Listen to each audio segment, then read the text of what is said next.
La pandemia del coronavirus se ha extendido con fuerza en Brasil, con más de 3.400.000 contagios reportados y más de 109.000 muertos por COVID-19, el país ocupa el segundo lugar en el mundo en contagios y fallecimientos después de los Estados Unidos. Pero además de la crisis sanitaria, Brasil enfrenta problemas sociales y medioambientales. Bienvenidos a nuestro especial de coronavirus. Soy Juliana González y los saludo desde Berlín.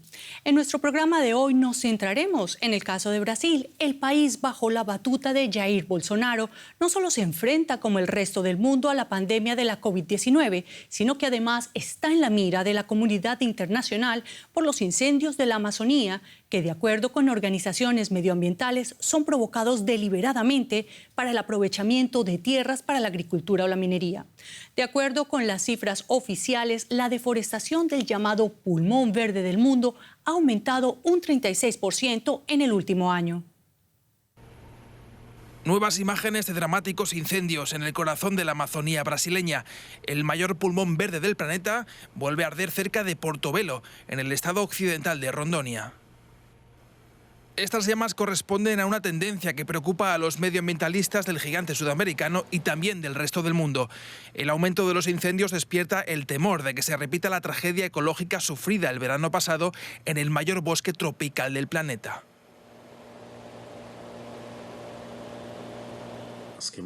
Los incendios en la Amazonía continúan siendo una enorme preocupación.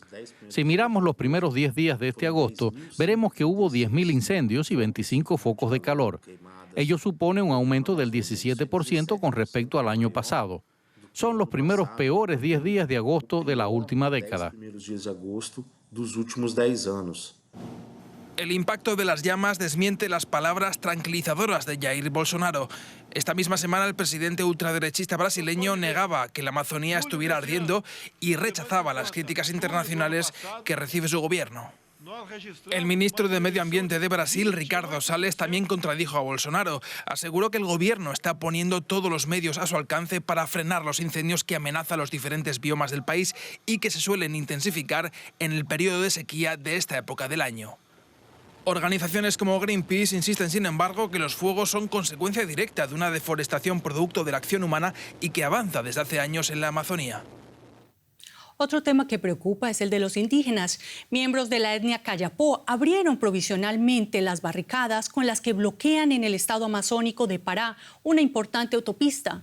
Los manifestantes piden ayuda a las autoridades regionales para contener la expansión del coronavirus, así como también para detener los avances de las deforestaciones, incendios y minería ilegal.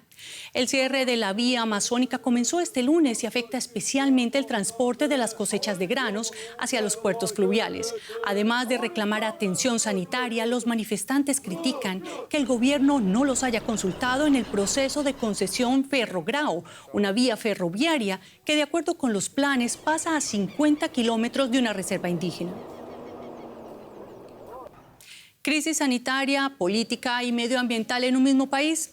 Para responder esta pregunta, invitamos al periodista Gustavo Uribe. Un gusto saludarte, Gustavo. Un gusto hablar contigo, Juliana. Llevamos un año viendo imágenes impresionantes de quemas sin control en la Amazonía. ¿Cómo se vive la tensión entre ambientalistas y colonos, Gustavo? La situación de Brasil no es buena y las previsiones son las peores, porque ya murieron aquí en Brasil por el COVID más de 100.000 personas. Y los expertos creen que llegaremos a la marca de 200.000 muertos. Y los indígenas son los más afectados por la crisis ambiental y por la crisis sanitaria. En julio de este año hubo un crecimiento de casi 28% de la deforestación en Amazonía en la comparación con el año pasado. Y los indígenas son los más afectados. 77% de las quemadas, de los incendios son en poblaciones indígenas. Y ellos sufren también con el COVID. La tasa de mortalidad de los indígenas por COVID es casi 200% mayor que de los otros brasileños. Entonces, las tensiones en la Amazonía están muy grandes y los indígenas no aguantan más las muertes por COVID y por los incendios. Entonces, esta protesta en Pará, que fue cerrada, que terminó ayer, enseña esto, que ellos no aguantan más y que ellos quieren alguna cosa del gobierno brasileño, que el gobierno brasileño tenga medidas de protección y que el gobierno brasileño finalice los incendios, que son incendios ilegales en la Amazonía. Muy interesante, Gustavo. Y ahora pasemos a un tema central, el de la política. Jair Bolsonaro ha sido cuestionado por minimizar esta pandemia, pero gracias a un acuerdo con 2 farmacéuticas internacionales, Brasil hace parte ahora de ese club de países que recibirían las primeras vacunas e incluso podría producirlas para la región de América Latina. ¿Cómo se percibe la figura de Jair Bolsonaro en el país? La figura de Jair Bolsonaro no cambió tanto, porque a pesar del presidente hacer pactos con Oxford o con los chinos para traer vacunas a Brasil, él sigue con una política y con una imagen muy controvertida.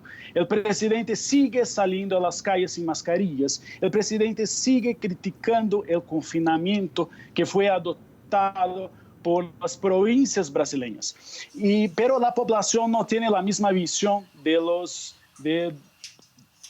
países del mundo, porque la población brasileña cree que Jair Bolsonaro no lleva la culpa por las muertes. Una encuesta que fue promovida por el periódico Folha de São Paulo, el más grande de Brasil, enseñó que la aprobación de Jair Bolsonaro creció casi 5% y llegó a la mayor desde que él asumió el gobierno.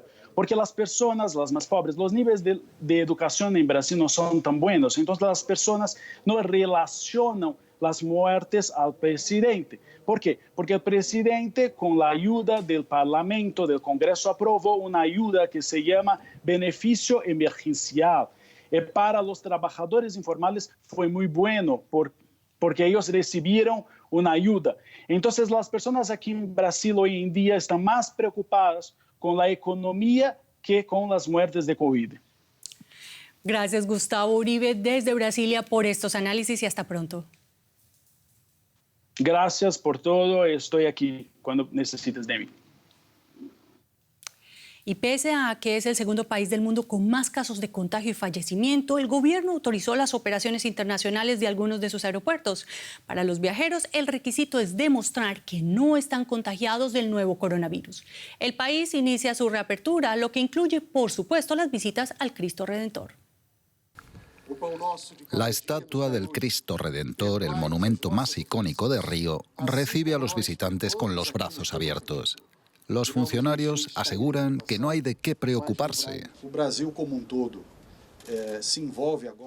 Brasil está trabajando en una reapertura segura, buscando un equilibrio entre la salud de las personas y la supervivencia económica. Esta reapertura llega tras 5 meses de confinamiento que han hundido la industria turística de Brasil. El país ha perdido miles de millones en ingresos.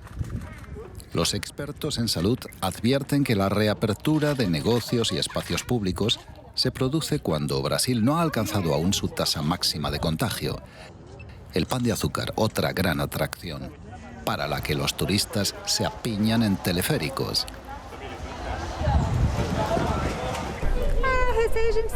Siempre vamos a estar preocupados, pero si se cumplen las medidas nos sentimos un poco más seguros. Tenemos que ir dando pasos para regresar a la vida normal, poco a poco. En este caso, regresar a la vida normal significa posar frente a monumentos. Ellos creen que vale la pena el riesgo. Y Brasil es un país de profundas desigualdades, por eso los confinamientos se viven de manera diferente. Miremos qué pasa en Río de Janeiro con los artistas callejeros. La samba es vida y Joao Martins está inmerso en ella. Es una de las grandes figuras actuales de ese género musical. Todos en Río de Janeiro conocen su éxito, Lendas da Mata. Pero Río está en silencio. Joao todavía toca sus canciones, pero apenas tiene espectadores.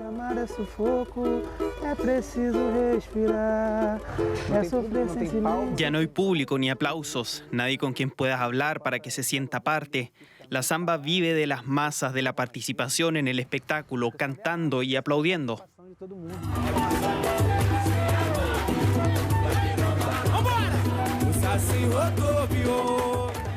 Ahora todos están en casa.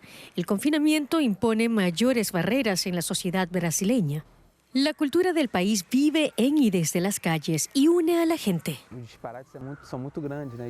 Las diferencias aquí son grandes, pero el bar de la esquina o el de la playa son lugares donde las fronteras de clases desaparecen. Ahora, con la cuarentena, cada uno se mantiene en su espacio y esa mezcla, una de las esencias de Río, desapareció. La extrema desigualdad económica explica que la cuarentena no haya sido efectiva en Río. Mientras que las instalaciones culturales siguen vacías, salas de conciertos, bares, cines y teatros permanecen cerrados. Las calles del centro están abarrotadas de quienes salen a trabajar. Las ayudas gubernamentales no son suficientes y eso es aplicable también a personas como Holly y Rajit. Son acróbatas de circo y desde el coronavirus su escenario es el asfalto. El semáforo rojo reemplazó a la subida del telón. Mientras el tráfico está parado, muestran sus destrezas para obtener con suerte algunas monedas antes de que el público pise de nuevo el acelerador. Veo los autos, pero imagino que son un montón de asientos y hago mi espectáculo. Sonrío al público, aunque no pueda ver sus rostros.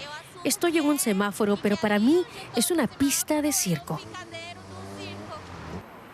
En un buen día, tras muchas horas de sonrisas y acrobacias, recauda el equivalente a unos 10 euros. Actuar en la calle les sirve también para mantenerse en forma y regresar en perfecto estado a la pista real del circo, cuando la pandemia haya terminado. Ustedes, gracias por acompañarnos en esta edición del especial de coronavirus y quédense con nosotros aquí en Deutsche Welle.